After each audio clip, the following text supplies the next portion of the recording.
Makausap naman po natin sa linyang telepono si Ma'am Romina Marasigan, tagapagsalita po ng NDRRMC. Ms. Marasigan, magandang hapon po. Magandang hapon sa iyo, Jiggy, at magandang hapon sa ating mga kapuso.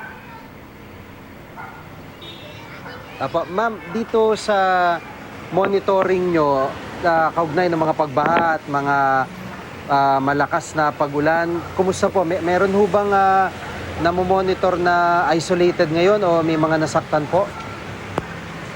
So far, Jiggy, wala naman tayong natanggap pa na balita mula sa ating mga regional council ng any untoward incident dahil dito sa mga patuloy na pag-uulan na nararanasan natin sa ating bansa. Bagamat meron na tayong natanggap ng mga initial reports pa lamang mula sa probinsya ng Zambales, mula sa munisipyo ng San Antonio, San Felipe at San Narciso, kung saan nag-conduct na sila ng preemptive evacuation sa kanilang mga lugar.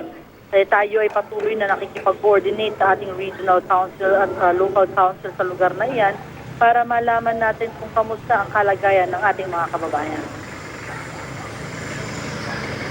Opo, mabuti ho kung gano'n.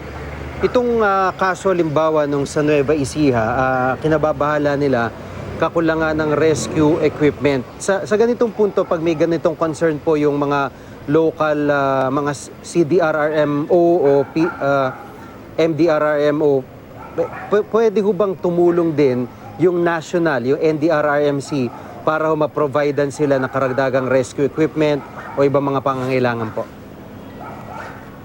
Maaari naman magbigay ng ayuda ang ating national government para sa kanilang mga kinakailangan sa ating mga lokal na pamahalaan. Pero nais nating ipaalala sa kanila na ang lokal na pamahalaan ay dapat nagtatabi ng pondo para sa paghahanda ng ating mga lokal na pamahalaan sa ng kanilang kapasidad para sa pagresponde.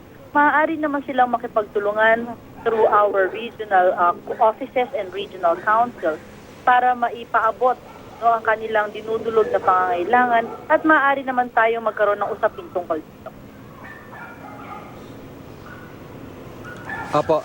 So sa ngayon, dahil magtutuloy-tuloy pa ang pag-ulan, ay monitoring pa rin po, naka-alerto pa rin ito pong buong NDRRMC. Ang ating National Council ay patuloy ang ating pag-astabay sa mga reports ng ating mga local councils at 24 oras pa rin tayo nagbabantay at handang-handa sa anumang ayuda na kakailanganin ng ating mga kababayan. Apo, maraming salamat po sa pagkakataon si Ms. Romina Marasigan, tagapagsalita po ng NDRRMC.